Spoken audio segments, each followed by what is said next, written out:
Welcome to the High Rankings podcast, brought to you by Dispensary-Growth, the preeminent SEO agency for dispensaries. Each episode will dive into the world of search engine optimization for cannabis dispensaries. We'll discuss the latest strategies and tactics to help your dispensary rank higher on search engines and attract more patients and customers. So whether you're a seasoned pro or just starting out, join us as we explore how to maximize your online presence and stay ahead of the competition in the rapidly growing cannabis industry. Hello, welcome back to another episode of High Rankings podcast with me and the annoying guy. Whatever. We are on episode 75 already, which is crazy. Whoop, whoop. Whoop, whoop. If he sounds weird, it's because he's currently not in his normal location. He's currently enjoying the wonders of a vacation. Well, I traveled. It's not really it's a quarter of a vacation, I guess. I mean, I'm still working, of course. I don't know if I get. So for context, I traveled with my girlfriend and her parents. We're in Hilton Head, South Carolina. So we're on the island. Great spot. This place is awesome. This place is unbelievable. And her dad was asking me, so like, when's the last time you had a vacation? I was like, I like not work. I worked in Thailand. Like I was doing work stuff in Thailand when I was there. I don't think you worked when you were here, but you were only here for a couple of days. Oh, Like 3 over years a ago? weekend. Yeah. We did. That might have Yeah. been it. No, we did because we took a couple client calls and With Anthony here? yep. Yeah. Because I vividly remember being on the back porch talking. Oh, well, there you go then. Yeah. So I don't know. But yeah, it's like a quarter. The idea is to get away. Her mom is retired. Her dad is on vacation. So yeah, this is a great spot. It's Yeah. a walking distance to the beach. Mm-hmm. And yeah, we went to a seafood place last night. I flew in Sunday morning, about a 3-hour flight from Denver, and then about a 3-hour drive from Charlotte to Hilton Head. Oh, you flew into Charlotte? I thought you flew into Savannah. No, to Charlotte. You know what? I thought I flew into Savannah too, and then I didn't know it until like that morning. I thought you were flying into Savannah. Yeah, That's I don't know, I just didn't even look. Details aren't my thing. You know that. So yeah, flew into Charlotte, 3-hour drive. Yes. Also, what we did over the weekend, or since we last spoke, I go to Trestle again with my nephew on Saturday. And I told him I don't want to go too hard. I have to fly in the morning. I don't want to do anything too crazy. Well, he's, 17. He hasn't been hit with like a hard crash or anything. Well, he crashes on motocross, he said all the time. But he still wanted to go like hard every time we go. And it's fun to go, it's exciting and everything. But the point is we go on this trail towards the end of the day, and I'm thinking to myself, all right, I just want to get to the bottom of the mountain. And he already crashed once. It wasn't hard, but he went over the bars on this really technical section. And of course he just pops back up. He's like, no, I'm fine. Let's just keep going. I'm like, Jesus, dude, what are you? So that was around, I don't know, noon. It's about 2 p.m. at this point. Mm-hmm. We're at the top, like at the top of Trestle. We do this like cool jump line, feeling pretty good. He was right on me too. He was like right behind me. Mm. So as we get down, we do another jump line. It's a black diamond, and we're going pretty fast. I mean, I'm not really feathering my brakes. Like I'm steaming down this line. He's going pretty quick too. And we get going. There's a jump in front of me. The way these trails are set up, they're designed to go like 30, 40 miles an hour on. So when you do these jumps, and they're big jumps, you're popping like 10, 15 feet in the air. And I hit this jump in the air. I see this guy. So the type of jump that I went off of, it's a blind jump, meaning I can't see what's behind it. I know what's coming because I know the trail really well. And I popped in the air. I see this guy standing on the side of the trail, and he doesn't see me, but I see him because I'm in the air. And I was like, oh, fuck. And I slammed on the brakes as soon as I landed, and he pushed off, meaning he was at a standstill basically when I took off on the jump. Mm-hmm. And when I was in the air, he basically like pushed off. You're not supposed to stop on this trail like at all, like for any reason, unless you crash. So maybe he crashed, I don't know, or he's just a novice, but you're not supposed to do what he was doing. So I slam on the brakes the moment I land, and Jake is behind me, and he slammed on his brakes, but he didn't do it fast enough. And his left bar clips my right bar. We get tangled up, and we're still going pretty fast. and I flip over. Jake lands on me. I land, but it happened too fast. I couldn't like put my arms out. So I basically just face planted in this fucking trail. I get all these rocks, my goggles cracked. I have rocks stuck in my helmet. I have a mouth full of rocks, and our bikes, I don't even remember where our bikes ended up, but we're on this black diamond trail at the bottom of a big jump, and we have to get like we have to move. There's people, it's a Saturday afternoon, like it's a packed park, right? Yeah. Luckily, there's nobody. I was like, oh fuck, you all right, Jake? He's like, yeah, I'm okay. And I threw the bikes off the trail and I basically pulled him off to the side, and we like laid down for like 10 minutes, like just holy fuck. Okay, that just happened. We're out of the way. There's luckily the people that were behind us were not like right behind us, because that could have been very ugly. And then like 10 riders like buzzed by as we're there. So we were on the other side of where that guy was when I saw him in the air. Mhm. So he was on the right side of the trail. We were off on the left side. Like if you stop, you're supposed to be on the left side. And for whatever reason, this guy was just right there. It was really, really bad timing. Did you yell at him? No. I didn't even have time. That was the last thing I was expecting, was to see. If I did, I was like, oh fuck. And then it just, next thing I know, I'm like face planting, Hmm. sliding on my helmet. So no, I remember looking up, like I remember my back on the trail. I think I rolled, maybe, I don't know. And he just kind of like coasted off. Oh, he was one of those. He didn't hang around for the scene of the crime. He didn't even know what happened. He had no clue, and it happened. I mean, it happened quick too. I mean, because we were going like we were going like 30 miles an hour. Slam on the Yeah. brakes, and then Jake slams into me. So we get to the bottom. My shirt is all torn. I've got rocks stuck in my arms. My glove is torn. Part of my elbow pad is like ripped. My pants are torn through my knee pad. We get to it, and my bars are bent. My brake levers are bent. Hmm. I have to like coast on this trail thinking, I hope nobody comes up behind me. So I'm like to the shoulder, like the right hand most shoulder side of the trail. Yeah. All these guys are like, holy shit, dude, yeah, right? And I'm like, yeah, I just coast down. We get to the very bottom. Jake is fine. Like he's a little shaken up, but I mean he's fine. So the most important thing out of all of this is Jake okay? Yeah, he's fine. Because that's more important than what happened to you. Shut the fuck up, cuz I think if I remember right, I think he tried to go in front of me. And I was like, no, no, no, no, no, I'm going ahead of you. No, no. So he could have been the one that, I think if he went first, Jake would have rear-ended that dude. I think this is only my nephew. This is only Jake's fourth time at Trestle, I think. Yeah, I was gonna say, because you've got Third or like fourth. experience that he just doesn't have. And I don't mean that in a bad way at all. Yeah. I just mean like there's things that you're used to seeing on the trail and things that you know instantly that something is out of whack. You know what I mean? Versus he wouldn't necessarily. Luckily, yeah.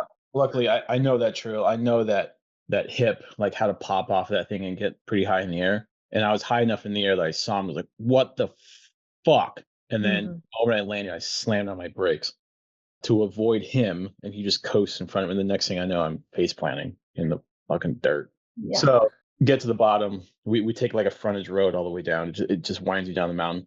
There's a wedding that's happening in Winter Park, like in the resort. And I walk through, because it's kind of off to the side, but I walk in front of the photographer, because he's like, the people in the wedding are to the right where we're walking, and the photographer is like off to the left. So of course, like everybody has to walk through the photo shoot, which is, that's what they want. So the photographer pauses for everybody, and then like the whole wedding like just glares at me. I'm ripped up and fucking covered in dirt. I've got rocks in my helmet. I'm like covered in blood in my arm. My leg is all ripped. The dad just like glared at me. Like he was like, "What the hell just has this guy?" Like you did it on purpose. Like what the hell? Yeah, it's like, Jesus, what? Like like the front of my shirt is ripped. Like I have a huge rip on the front of my shirt because I saw the picture. Yeah. Crazy. yeah, I slid, and you can see like the blood through my shirt. Yeah, and I just walk, and plus I have like a mohawk and like awesome hair. Duh. Right.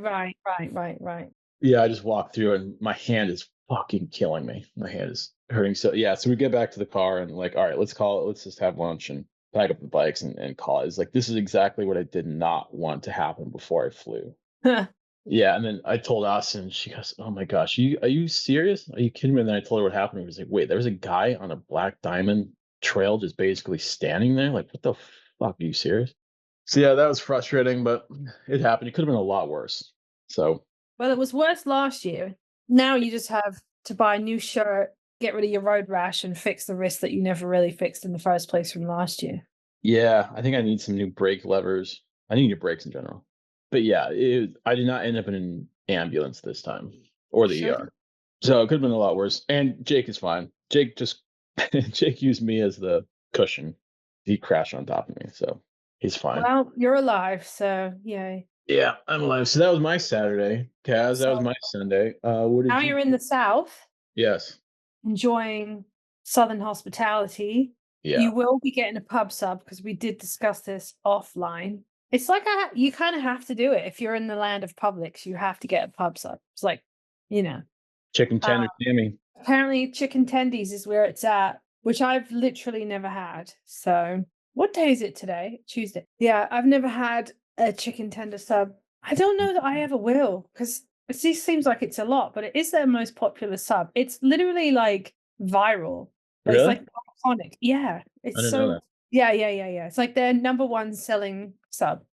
Yeah, And like so we you see fly out. people on social media, they're like, oh, we're in Florida or we're in Georgia. We're going to go and get the viral pub sub. I've seen people from England come all the way over and get a pub sub. So we leave Friday afternoon. So yeah, I've got some time to get a pub sub. I'll find one. I will find a way. Yeah, you got plenty of time. You leave Friday afternoon, so you could even get one on your way out. I'll take that canoe and just row my ass over Are there. you flying out of Charleston as well? Yes. Yes, we are. Mm. Oh yeah, and Savannah on Thursday. Yep. Yeah, looking forward to that. I guess it's shitty weather and we got a ghost tour, so but it should still be fun. Looking forward to it. Well, obviously you're looking forward to it because you get to see me. There's that. Mm, Aren't What you did lucky? you do? What was So your lucky. what was your weekend? Honestly, I'm not really sure. I can't remember.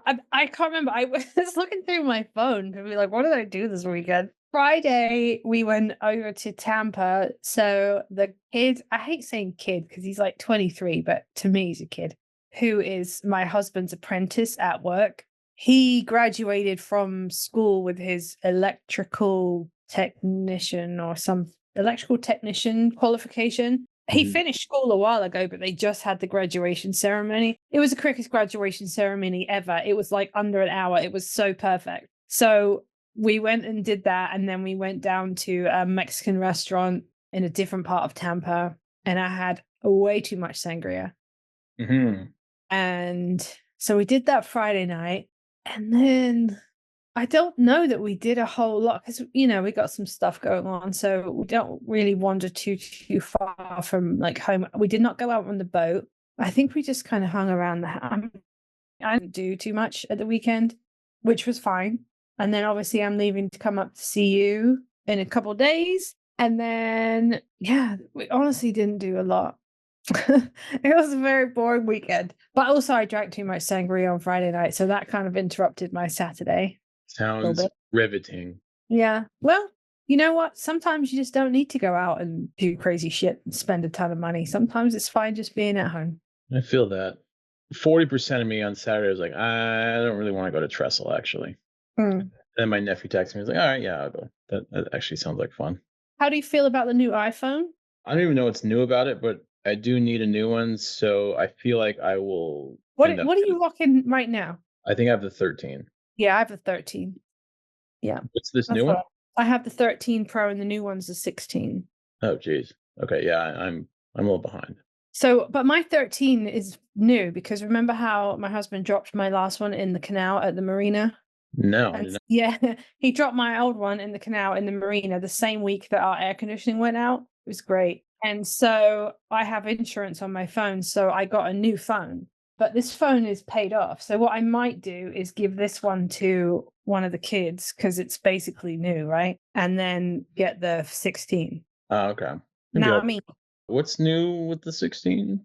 well, there's a whole new iOS which is coming out, which is nice because finally you can do things like move your fucking icons off around your home screen, which you've never been able to do. And I think you can have like dark mode and stuff on that. And then it has different buttons on it. So like there's a camera button on the side now where you turn your phone on and off. There's going to be a camera button. So you'll be able to tap it to take a picture, tap it to take video. You can slide it to zoom in and zoom out.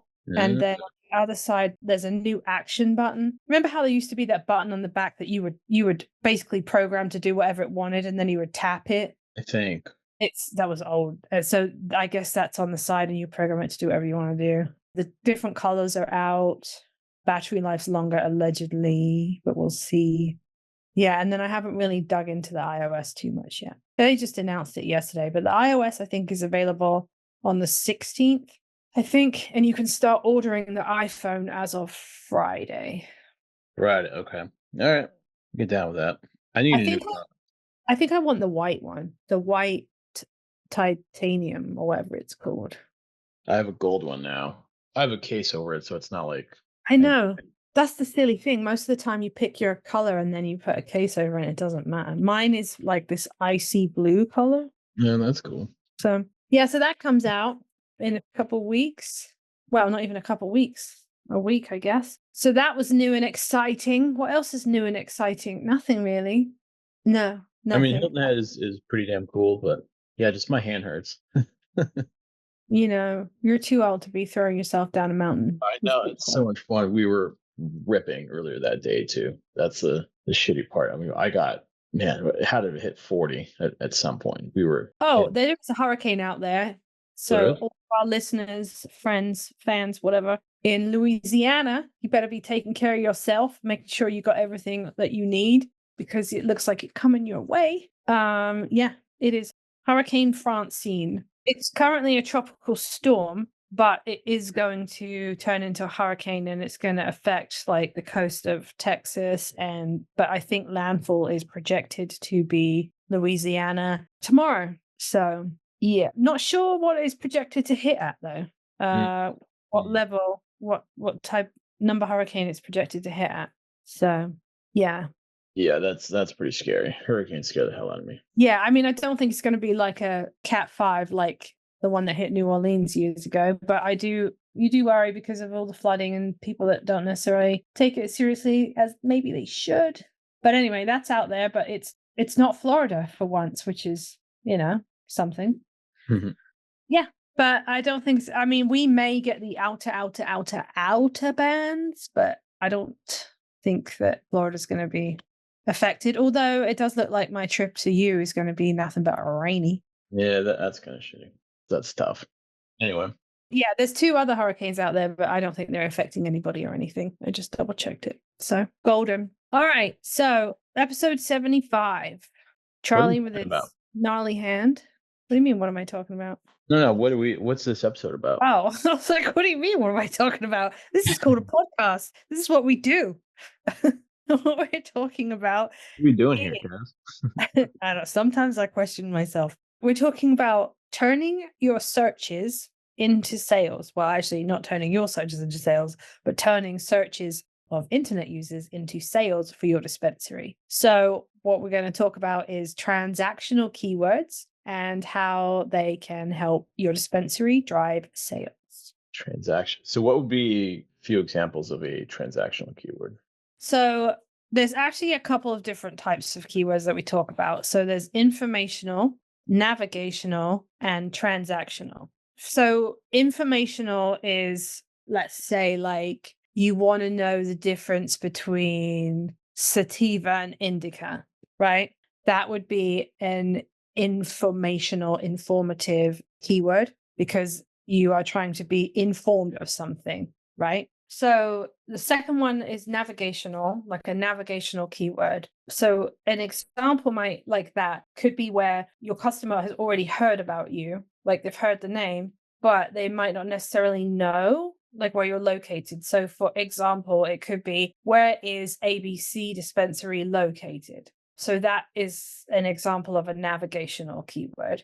Would that be like dispensary XYZ, Hilton Head? Yeah, it could be. Like dispensary XYZ, Denver, Colorado? Yeah, it could be. And then see like there's a list if there's any there. Okay. Maybe they saw it somewhere else. Okay. They sell like a billboard maybe. Yeah, something like that. They're trying to find a way to something And then we have transactional. So transactional keywords, those are, if somebody's typing in transactional keywords, that's really indicative that they have a pretty strong intent to buy something. That's why we like transactional keywords, and that's why they hold a lot of weight. So an example of like a transactional keyword, so we were talking about like pub subs earlier. So like it could be pub sub delivery, or like mountain bikes for sale, dispensary near me. Yeah, Uh, weed yeah, delivery, LA. yeah.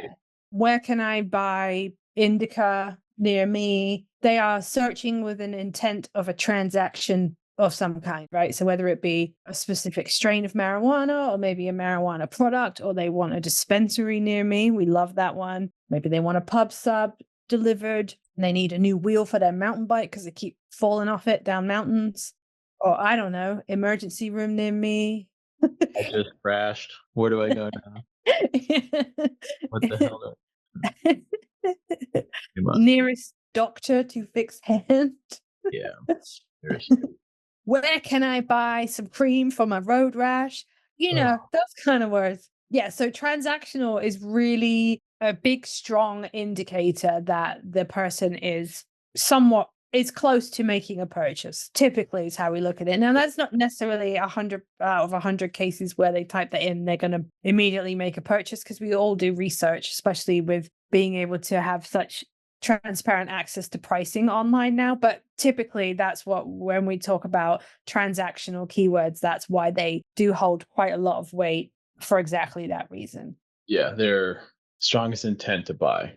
Yeah, 100%. Wedding cake near me. Yeah, pre-rolls near me. Pre-rolls Denver near pre-rolls delivery in Denver. Yeah, okay, that makes sense. Or like best pre-roll near me, or who's got the best deal on vapes in Denver, Colorado. Those kind of things where they're searching for something that would end up with a purchase. Would it be safe to say then the more transactional keywords you have on your site, the easier it is to boost your sales? Yeah, because they obviously hold much more weight, but they have to be transactional keywords that people are searching. Yeah, and they also obviously a empty netter setup, but you can't have just transactional content on the website. Like you got to have like informational content. You got to have supplementary content to support. You got to have commercial content, navigational, like you talked about. Yeah, we did not discuss commercial, but obviously that's going to be specific to your brand, right? Yeah. So obviously we do have commercial keywords on our clients' websites, but I feel like that's like low-hanging fruit, because commercial keywords probably the ones that are easiest to put onto your website, because they typically are branded either for your product or your services, or your dispensary. So Or other brands, huh? Like content about wild gummies. I mean that gets a lot of searches per. Yeah. So yes, you have to have a balance of all of the type of keywords that you have, but you also have to be able to have the information that's relevant on your page to back up what the search is for. With all of that in mind, what are the benefits of having balanced content on the website? There's benefits for you and there's benefits for your users. So obviously your users know that they can come to your website, whether it's transactional because they're local and they want to buy something, or whether it's like informative because, they're looking for, I don't know, information on measurements, or they want to know the difference between a dab and a vape pen, whether they want a bit more information about a specific brand like Smokies or something like that. Like, you're giving them everything that it is that they potentially could be interested in, right? So, and I'm talking from my own point of view here. It's not like every time you go on their webpage, they're trying to ram a sale down your throat, if that makes sense. You know how sometimes you go into a store and every single person that works in there comes up to you and they try and sell you on something? Like, you don't want the website equivalent of that. You want to be kind of like a resource that they can continuously consider when they are, thinking about marijuana products. So from that point of view, there's that. But also from a technical point of view, the more balanced it is, it means that you have more different types of keywords. So when Google is going through your website, it pays attention to that. And so it will help your ranking, obviously, but it will also help your domain authority because you have a wide spread of everything. Domain authority, that's right. Rising tide lifts all boats. So that informational content adds to the domain authority, which boosts up the city pages, like we say, that ties into your Google business profile. Mm-hmm. That has the transactional that has the local keyword like dispensary near me. And then if they're looking for, and you should have, like you were saying, proper content like pre-rolls, edibles. You should have those at the city level, ready to go and easily shopped on, easy to purchase on there. Mm-hmm. Is there anything more that can be optimized on those specific pages? Maybe like UX. Should a transactional page look different than an informational page? No, not really. I mean, the reason that I say that is because every single page would probably have a shop now button on it, right? And every page would probably link to products mentioned or other pages within your website. So I don't necessarily think that it needs to be. You might disagree with me, but I don't think that it necessarily needs to be different. Like your blogs tend to be informational, right? So you might have a look that your blog pages have a certain look, which is different from, say, your e-commerce page, right? So they would have a different look purely because one's a blog page and one like you're literally going to buy the product. But that's not you wouldn't set them up that way because blogs are informational and the e-commerce is transactional. They're just set up that way because they're different things. But your blog pages are still going to link to other pages. They're still going to have a shop now, just like any other educational page. So you might have a page on laws of each state that you have locations in, right? Now, they're not going to look the same as your blog pages because they are law pages, but again, they don't look different because they're informational, because your blog pages are also informational. They just look different because it's a different thing that we're talking about. So, no. Gotcha. Okay. And how would you measure all of these pages? Like, how would you know that there's an actual impact? The same way you would know there's an impact on any time. So does Google Analytics, Yeah. Search Search Console, Google Analytics, position tracking. SEMrush, Ahrefs,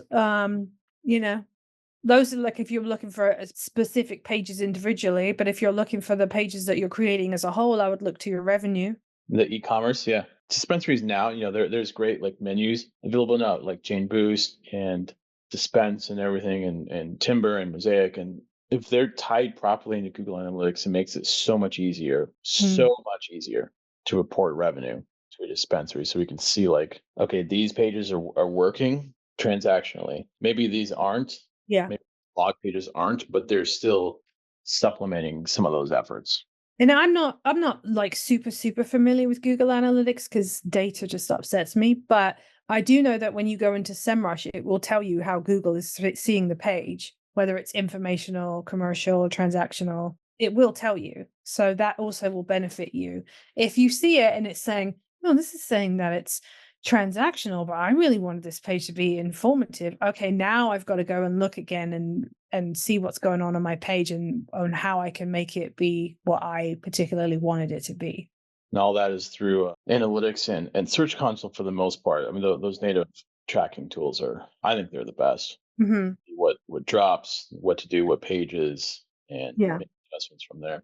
Yeah, I think that's about it. Okay, so we're about done with episode 75. I do have to do what is vexing me this week because it annoyed me yesterday, and I know it's going to happen on my drive up to you and my drive back home again. How long of a drive do you have, by the way? It's like 6 hours or so.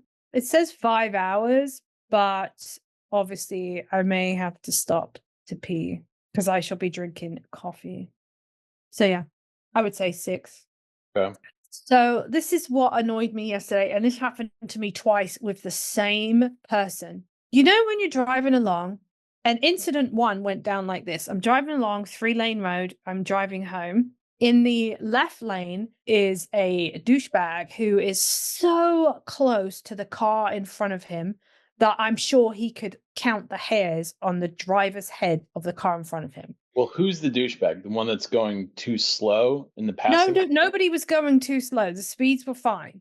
This guy just was so close to the car in front of him, which already annoys me. And if you do that to me, I will be pressing on my brakes. But because I'm aware that douchebag on the left is a douchebag, I make sure that I have plenty of room between me and the car in front of me, which I typically always do anyway, which is going to lead me to my point. But because I know this guy's right here, and I'm like, if there's an accident, I'm going to need somewhere to go, I made sure that there was plenty of room, which I always do. What really annoys me is when I make sure I have plenty of room, a fucking car comes in to that gap that I created to make sure that I've got plenty of room so that I'm not going to back end somebody if they have to put their brakes on quickly or something happens to them. Like, are you so unaware of how traffic works and how accidents happen that you go, oh, this sensible person's left a gap of more than a car length between them and the car in front. Let me just slide my fucking minivan right in the middle of that space. And this guy did it to me twice. Ooh, no wave or anything? You just Oh, let me no. slide right in? Yeah, and then I turn off onto a road that like almost gets me home, and he fucking does it to me again. And unnecessarily, by the way, on the second time. The first time wasn't necessary either, but the second time was completely unnecessary. And then if I'd have hit him, it would have been my fault, even though I had a gap and Yeah. that he slid his fucking minivan into. You know what? I know exactly what you're saying. Yeah, that pisses me off. What really irritates me, and this is a thing in Colorado, like driving up the mountains up I-70, when cars go too slow in the left lane. And even if you're going like speed limit, it's like a thing you go like 15 over because the left lane, it's stay to the right unless you're passing. So without obviously not being there, it sounds like the car that was not passing on the left was the asshole. No, because it wasn't like a highway situation. It was like a 3-lane road and everybody was going a good speed. And it wasn't, and even then, even if it hadn't have been the case, the car in the left lane literally had nowhere to go because there were 2 other lanes of traffic that were going alongside it. So that another thing, like I understand what you're saying about people driving slow in the left lane because that is so fucking irritating. But at the same time, if there's nowhere for that vehicle to go because there's cars in the lane next to it, why would you, and I'm not saying you do it, but why are there people that drive and get all fucking aggressive, go right up their ass, beep on their horn, flash their lights? Like, where's this car going? Where's he supposed to go? He's stuck. No, it just irritates me when cars don't pass on the left. They just I totally get what you're saying. that drives me batty. I cannot stand that. But I do not like, I'm not the one that's going to freak out, and it's just irritating. That's all. Like, I'm not a slow driver by any means. Like, I'm really not. But like, I always try and leave a gap because you just don't know. Yeah. The person in front of you could be distracted on their cell phone, slam on their brakes, whatever it might be, right? So I always try and leave a gap of some kind, and inevitably there's a douchebag that's going to slide right into that gap. Yeah. It's all self-interest. And I know I've got a 5-6 hour drive on Thursday, and I'm just going to want to murder people. You should just count how many times that happens. I'm just going to be like, what the fuck? So that's what's vexing me, because it just happened to me twice, literally within the span of like 2 miles, the same car. Right. Yeah, I think that's it, huh? Yes. Okay. Sorry, but we do the vexing thing so I can get it off my chest. So that's what happened. Okay. Yes, that's it for episode 75. The next episode we'll be bringing you will be next week, when we will have already seen each other. Maybe we'll get a selfie and we'll take a picture. Maybe. I don't know. We'll see. Just so that we can prove that we were in the same room as each other. But we'll see, because there might be some beverages. So I don't know. Oh, yeah. Yeah. That might not be a good idea. We'll see. Anyway, that was episode 75. We'll be back next week with episode 76. I have no idea what we're talking about next week. In the meantime, everybody in Louisiana or in the path of the hurricane, please stay safe. Please stay as dry as possible. And we will be back with you with a new episode. If you have some time and you're feeling generous, you can find us on LinkedIn, YouTube, and Instagram, and Spotify, and Apple Music, I think it's called. Please comment, please like, please subscribe, please review. Let us know what you want to hear if you have any questions. And we'll be back very soon. Peace.